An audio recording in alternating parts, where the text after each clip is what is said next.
Happy Tuesday, Gospel Revolutionaries. It's Daniel Rouse. Here we are once again. What the hell are we doing? We just keep coming back for more and more and more. You know, I've been saying this through my whole series that I believe this is the worst doctrine ever, and that is the doctrine of hell. And so we just find it, because it's so bad and is so rooted and so grounded in so many people's thinking and mind, there's a lot to unwind here.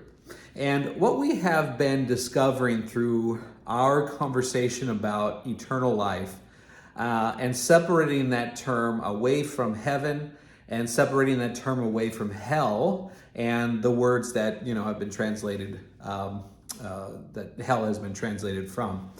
And looking into each one of these things, what are they and what do they mean?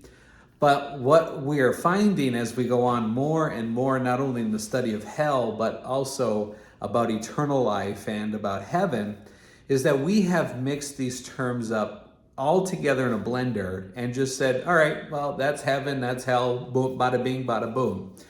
If you're curious to do some of the research, just do a simple Google search, or if you have a Bible program, and just search something like verses about hell or verses about heaven. And you'll find that many of the verses that come up that are attributed to either heaven or to hell, we'll stick with hell for our discussion here tonight, is what you find is they really have nothing to do with hell. What you might find in there is something about judgment, something about fire, something about, eternal, these sort of terms. You see all of that kind of mixed together, even death.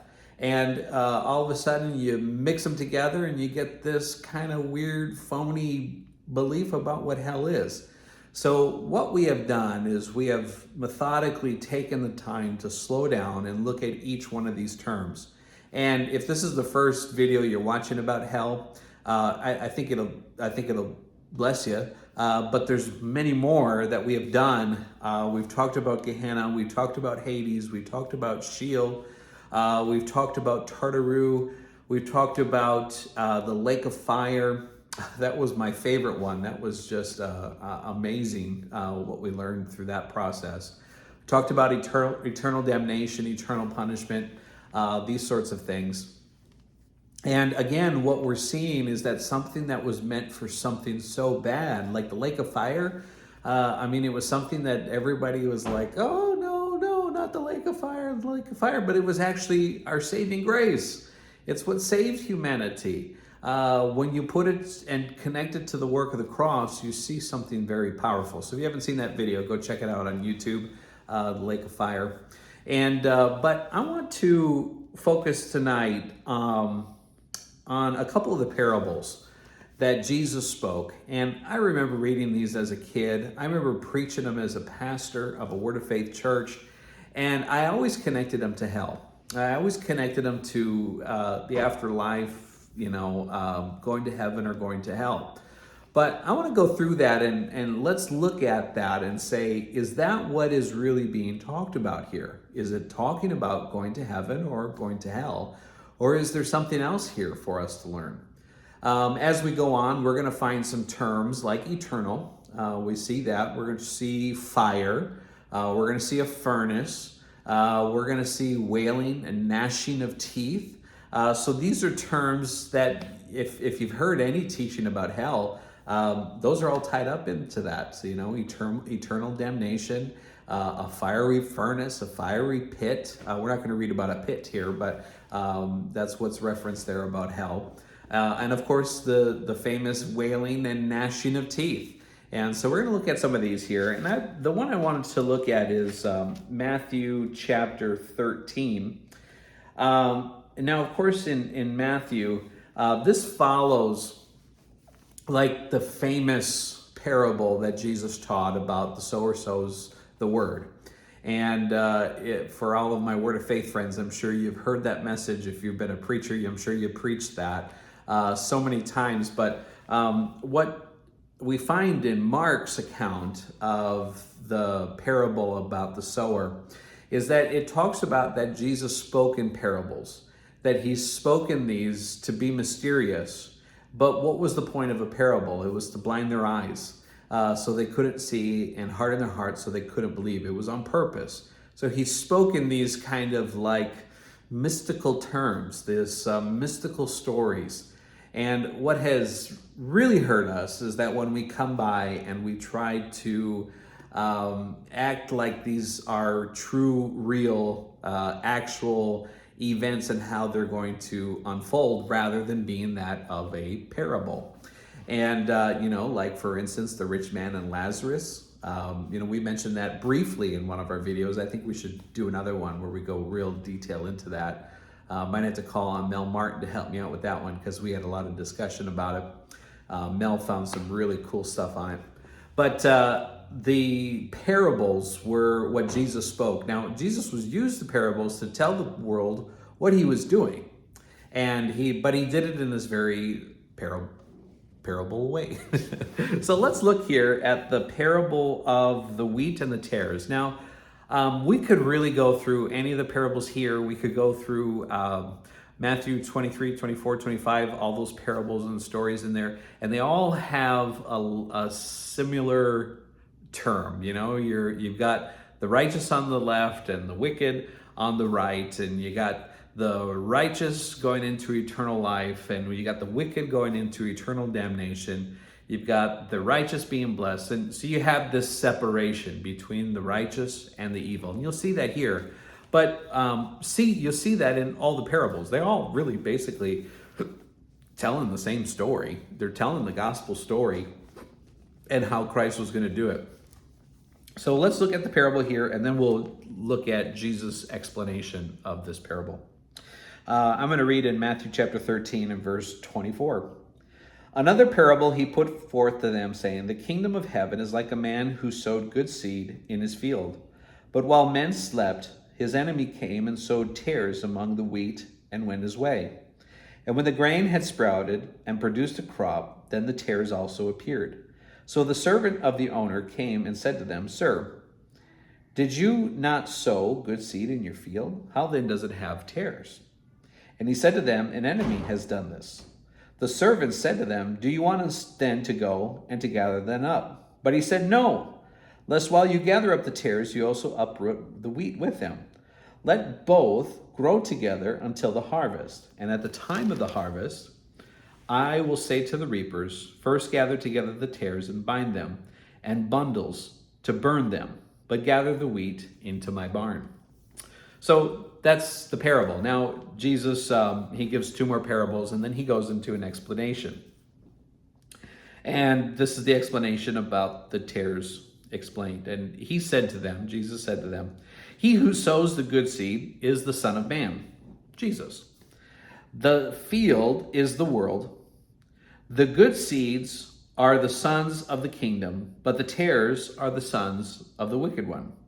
The enemy who sowed them is the devil, and the harvest is the end of the age. And the reapers are the angels. Therefore, as the tares are gathered and burned into the fire, so will it be at the end of the age. The Son of Man will send out his angels, and they will gather out of his kingdom all things that offend, and those who practice lawlessness. And he will cast them into the furnace of fire. There will be wailing and gnashing of teeth. Then the righteous will shine forth as the sun in the kingdom of their Father. He who has an ear, let him hear. So let's look at this parable a little bit. I read it through. Now let's look at it a little bit slower. And we're going to go through Jesus's explanation of this parable. So he who sows the good seed is the Son of Man. So Jesus is the one who is bringing forth the harvest that is really the harvest that needs to be produced. Now, think about this. Jesus, the Son of Man, is the one who sowed the seed. The Son of Man, Jesus, is the one who sowed the seed. Now, Jesus didn't show up on the scene until he showed up on the scene. So there was human history up until that point. But he wasn't sowing the seed until he showed up. Think about that. Let's move on. The field is the world, the cosmos. The good seeds are the sons of the kingdom, but the tares are the sons of the wicked one. The enemy who sowed them is the devil, and the harvest is the end of the age, and the reapers are the angels. The enemy who sowed them is the devil. Now, I was reading earlier this week in John chapter 5, and it was a really interesting read because all of the Pharisees and the Sadducees and some Jews were surrounded by Jesus, and they were having this debate. And they were having a debate about who their father was. And Jesus was making the claim that God was his father, and they were making the claim that Abraham was their father. And Jesus was telling them that, nope, neither God nor Abraham are your fathers, because they also said that when they said that we are the sons of God as well. And he said, nope. They said, well, at least we're the sons of Abraham. And he said, nope, because if you were, you would have done the things that you were told, and you weren't doing the things that you were told.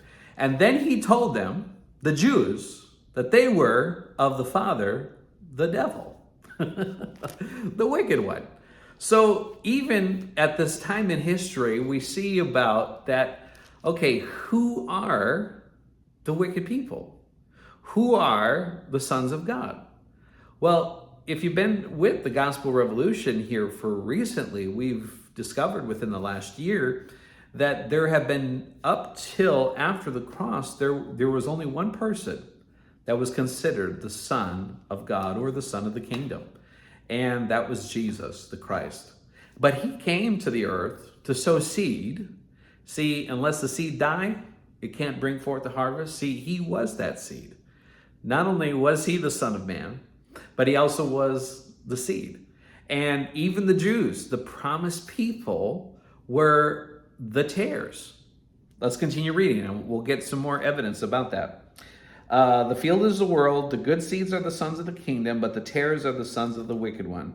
The enemy who sowed them is the devil, and the harvest is the end of the age, and the reapers are the angels. Now, the end of the age, if the King James Bible, Michael always tells me it's the correct version, but I bet you the King James Bible reads that this is the end of the world. At least my New King James has it correct in saying that it's the end of the age. That's the Greek word aeon. It's one of the words that we've been discussing on the podcast about eternal life. Aeon. It's an age, it's a period of time. And what we know through the gospel story is that Jesus came to end the age. He talked a lot about the end of the age. And when did that age end? It ended when he cried out on the cross, "It is finished." So much was finished at that juncture in human history. But the biggest thing, one of the big things that happened at that time was the age ended and we entered into a new age. So the end of the age is speaking about the death, burial, and resurrection of the cross. So all of this is not something that's going to happen in some future return of Christ, but this is something that happened at the end of the age, the end when Jesus died on the cross and he said, "It is finished." Verse 40. Therefore, as the tares are gathered and burned in the fire, so will it be at the end of this age. Jesus is speaking to people prior to the cross. And when was this burning going to happen? It's not some future event where Christ is going to return and gather unto him the wheat and take the tares and bundle them up and cast them into fire. See, that's what was read. That's what's been read for all this time. And we have to take the time and slow down and read it for what it's saying. It's not talking about sending people to hell.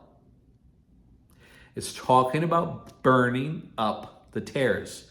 And what is this burning that's happening? We talked 2 weeks ago about the lake of fire. We talked about fire. And in the Bible and in the scriptures, the Hebrew scriptures, what is being spoken about fire? It's a purification. It's a process. So many times the prophet said that it's going to be burned up. All are going to be destroyed. There'll be none left. There's none righteous. No, not one.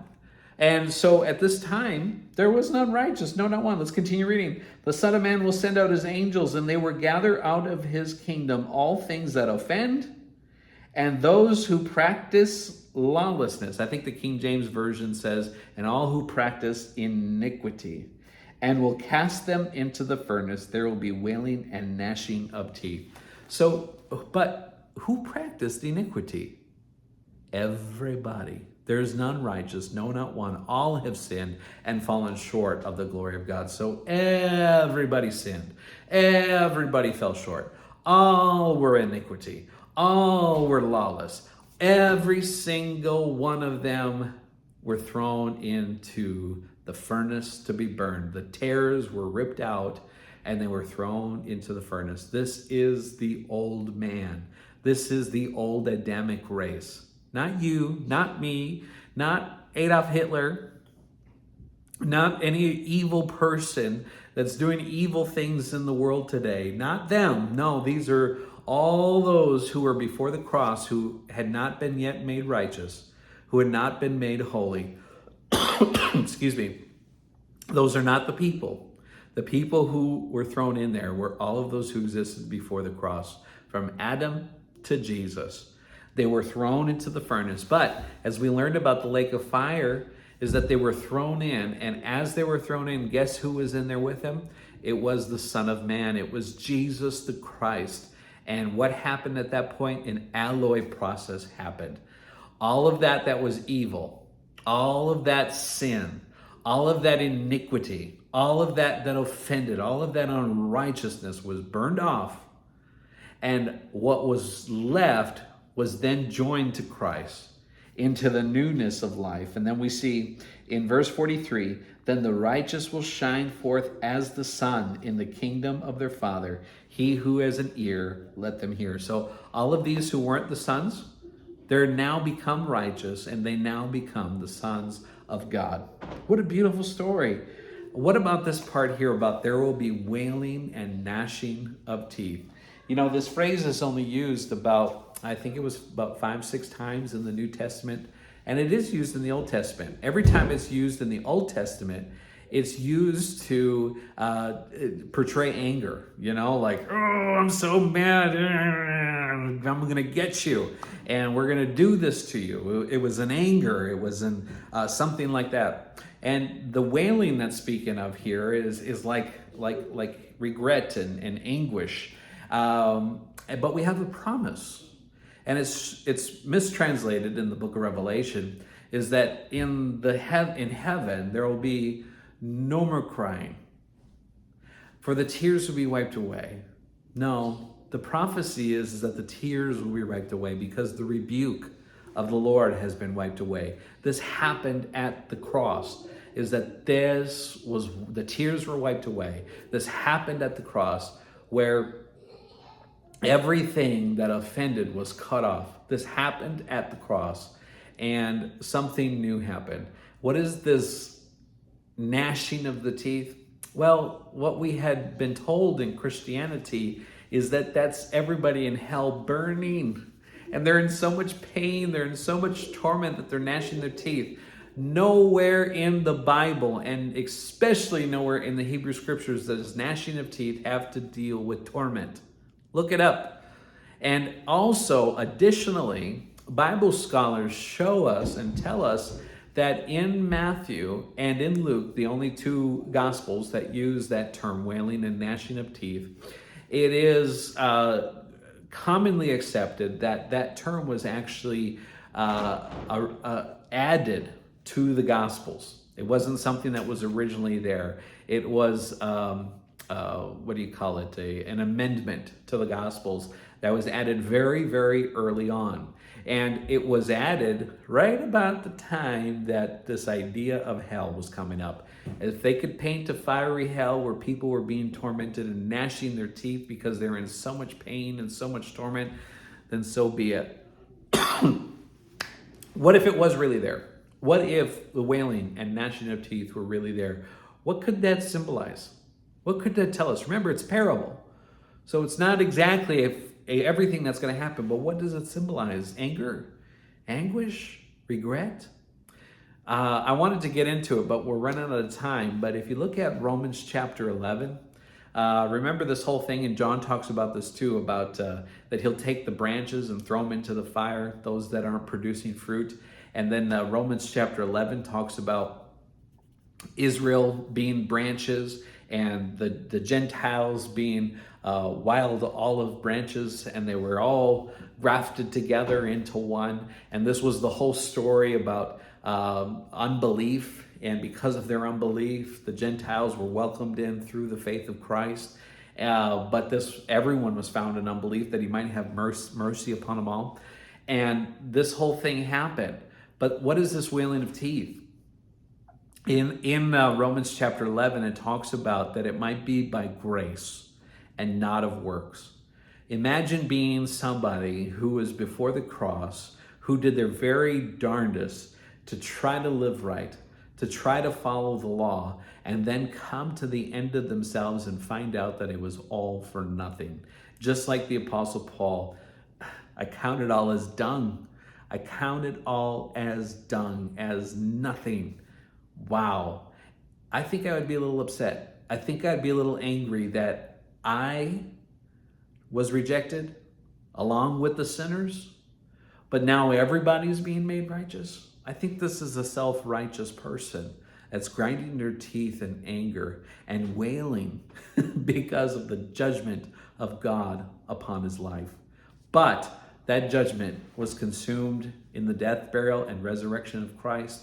That fire was the purification that all of humanity went through the death, burial, and resurrection of Christ. And then we were risen in righteous life so that we could shine bright as the sons of God. I hope this helps you understand this division, that the tares will be on one side and the wheat will be on the other, that the righteous will be on one side, that the wicked will be on the other, and all the parables that say similar things to that. This whole thing was the work of the cross. And the only one righteous at the work of the cross was Jesus, the Son of God. And he was the one who brought us all into himself and made us righteous through the alloy process of the death, burial, and resurrection, that we might become the righteousness of Christ. I hope that helps you understanding. No more wailing, no more gnashing of teeth, no worried about a fiery furnace. It's all done through the death, burial, and resurrection of Jesus. And I hope this brings clarity to some of the parables that are out there that might have you scratching your head thinking, these kind of sound like hell. Do they really? What the hell?